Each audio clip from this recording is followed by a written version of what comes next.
Target emas, pulang bawa perunggu. Berikut rapor timnas di tangan Louis Mia. Lewat atribut merah putih, supporter siratkan kisah lucu dan menghibur. Peran vital Bang Bes, penyambung lidah saat tuangkan isi kepala Louis Mia.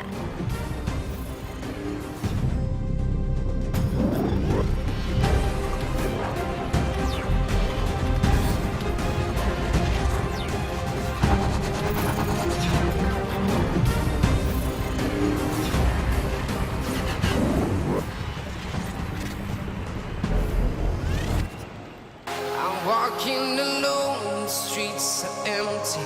The only thing I can see is my... Usai sudah perhelatan SEA Games 2017 Kuala Lumpur, tim nasional U22 yang menjadi perwakilan di cabang sepak bola hanya mampu membawa pulang medali perunggu. Hasil yang kurang maksimal lantaran jauh-jauh hari Ketua Umum PSSI telah menargetkan emas di tangan.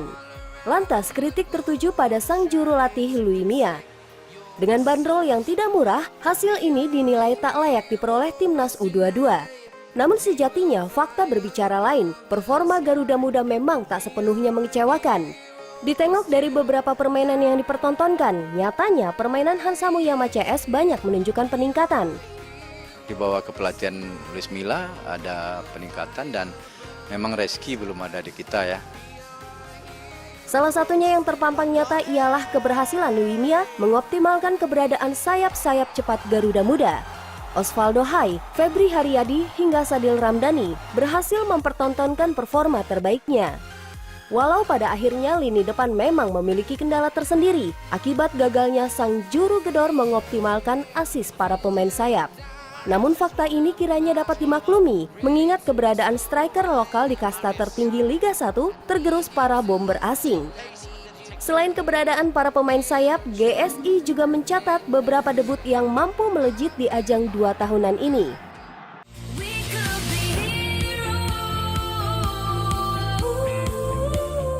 Septian David Maulana menjadi yang paling mencolok. Keberadaan pemain 20 tahun ini mampu memberi warna di tengah buntunya lini depan Garuda Muda.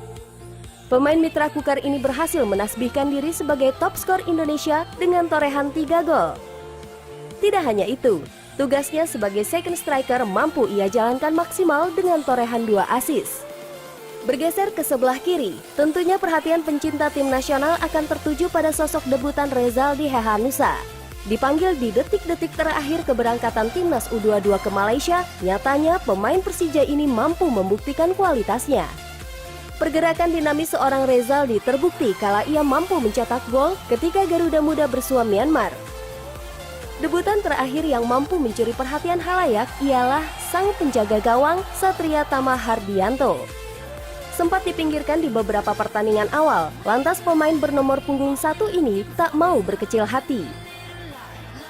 Di beberapa momen krusial, ia justru tampil bak pahlawan. Coba tengok beberapa save gemilang yang berhasil dia lakukan sepanjang turnamen.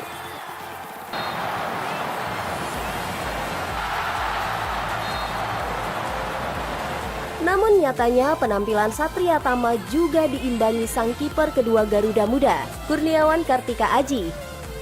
Tak mau kalah dengan kolega, kiper Persiba Balikpapan ini juga mampu mempertontonkan penyelamatan ciamik. Gemilangnya kedua penjaga gawang ini tampaknya tak lepas dari gemblengan sang pelatih kiper tim nasional Eduardo Perez Moran. Emas memang gagal diraih, namun nyatanya jajaran tim pelatih terlihat mampu menciptakan sebuah pakem permainan yang menjadi ciri khas Indonesia.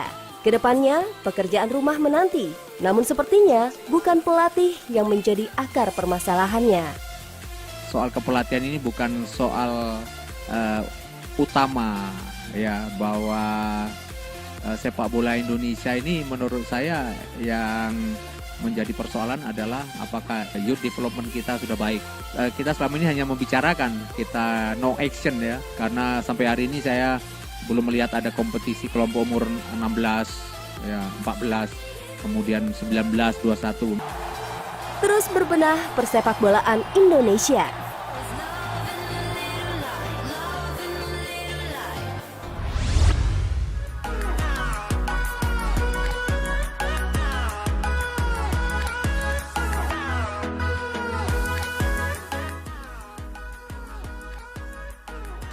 Selamat siang pencinta Galeri Sepak Bola Indonesia. Barusan kita sudah melihat bagaimana pencapaian prestasi dari Timnas U22 di SEA Games ke-29 Kuala Lumpur, Malaysia.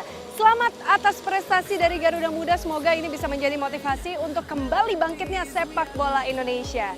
Nah, sekarang ini kami berada di depan Stadion Gelora Bung Karno yang kita tahu ya sedang dalam proses renovasi dalam rangka menjelang Asian Games 2018 di mana Indonesia akan menjadi tuan rumah.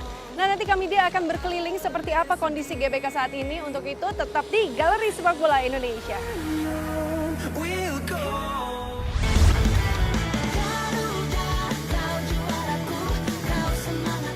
Sepak bola Indonesia selalu memiliki daya tarik tersendiri. Terkadang olahraga ini mampu menyedot antusias halayak ramai. Meski bukan pecinta sepak bola, sihir dunia olah bola secara tak terduga sanggup mencuri perhatian. Apabila tim nasional Indonesia bertanding di berbagai belahan bumi manapun, supporter turut hadir sesaki stadion. Ini merupakan wujud nasionalisme rakyat Indonesia terhadap negaranya.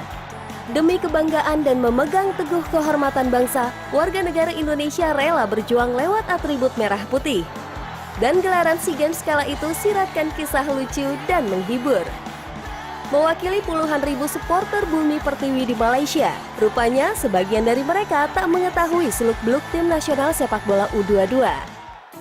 Rela menyaksikan tim nasional bertanding di luar negeri. Kira-kira mereka berasal dari mana? Dari Ciledug, Jakarta, Tangerang.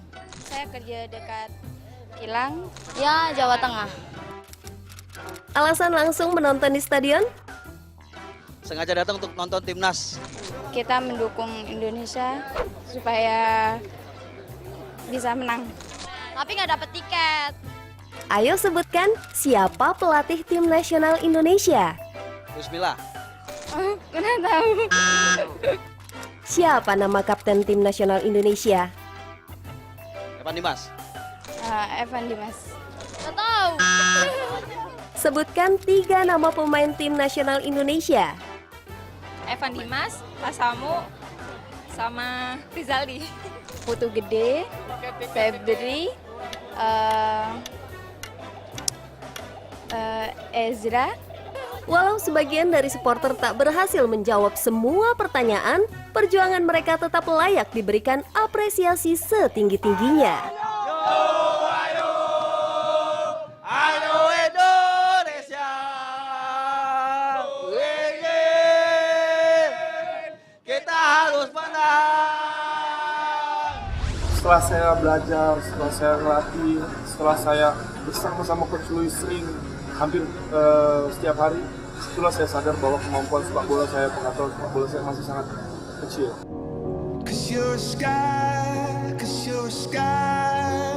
Sosok Bayu Eka Sari Teguh kerap menghiasi layar kaca.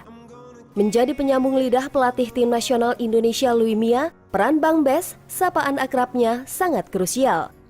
Sebagai tangan kanan juru taktik asal Spanyol, Bayu dituntut untuk fokus dalam menyampaikan instruksi kepada pasukan Garuda kala berlatih. Semakin berjalannya waktu, awalnya pasti sangat berbeda, sangat sulit. Gimana kita menjadi interpreter di sini, bukan penerjemah. Kalau penerjemah kan takutnya dia kata per kata. Kalau kita interpreter, apa yang dikatakan Bismillah kita coba simpulkan, kita coba ambil poin-poinnya. Nah di situ saya merasa semakin kita mengenal beliau, semakin kita sering bersama beliau, semakin kita sering latihan sama beliau, akhirnya kita tahu apa maksud beliau. Berkat kegigihan dan penguasaan 4 bahasa, yaitu Inggris, Spanyol, Portugis, dan Prancis, Bayu didaulat untuk menjadi asisten Luis Mia. Sempat ragu akibat latar belakang pendidikan dan pekerjaan, pemuda kelahiran Parepare 26 Oktober 1990 akhirnya mantapkan diri memulai petualangan baru di dunia sepak bola nasional. Orang tua awalnya, khususnya ibu, agak sedikit menentang, soalnya saya nggak punya basic bola, ijazah saya di finance, ngurusin duit orang, ngurusin investasinya orang, malah ngurusin bola. Takutnya saya nggak bisa di situ, tetapi ayah saya meyakinkan saya bahwa apapun yang kamu ingin lakukan, asalkan kamu bersungguh-sungguh, kamu pasti bisa. Merekam seluruh isi kepala Luis Mia saat menerapkan segala arahan kepada skuad merah putih, mengemban tugas penerjemah sekaligus administrator, Bayu Eka Sari semakin terpikat profesi vitalnya. Kekhawatiran terkait kinerjanya seketika sirna apabila melihat aksi timnas sepanjang dinahkodai Luis Mia. mereka bisa mengambil mencerna informasi dari pelatih sangat bagus. Jadi pekerjaan saya pun tertolong. Saya mau menjelaskan, anak-anak mengerti, bisa dilihat sekarang di lapangan bagaimana hasilnya. Kemapanan saat tuangkan maksud tutur kata Luis Mia, penggemar Juventus ini menganggap arsitek 51 tahun bagaikan ayah bagi para punggawa Garuda. Harapan besar pun tersirat, seiring melekatnya kecintaan terhadap sepak bola Indonesia. Seperti yang biasa dikatakan Coach Luis, seperti yang biasa kita katakan di tim sepak bola Indonesia, sepak bola kita bisa. Kita juga bisa, kita bisa membuktikan bahwa kita bisa lebih baik lagi, kita bisa suara kita didengar di ASEAN, bahkan di Asia. Kenapa tidak? Selalu ada harapan, selalu ada perubahan. Kalau kita mau jadi itu, jangan tunggu adanya perubahan, harus jadi bagian dari perubahan. Ruang ganti dan kabar daerah lengkapi tayangan GSI pekan ini. Saksikan suguhan spesialnya sesaat lagi.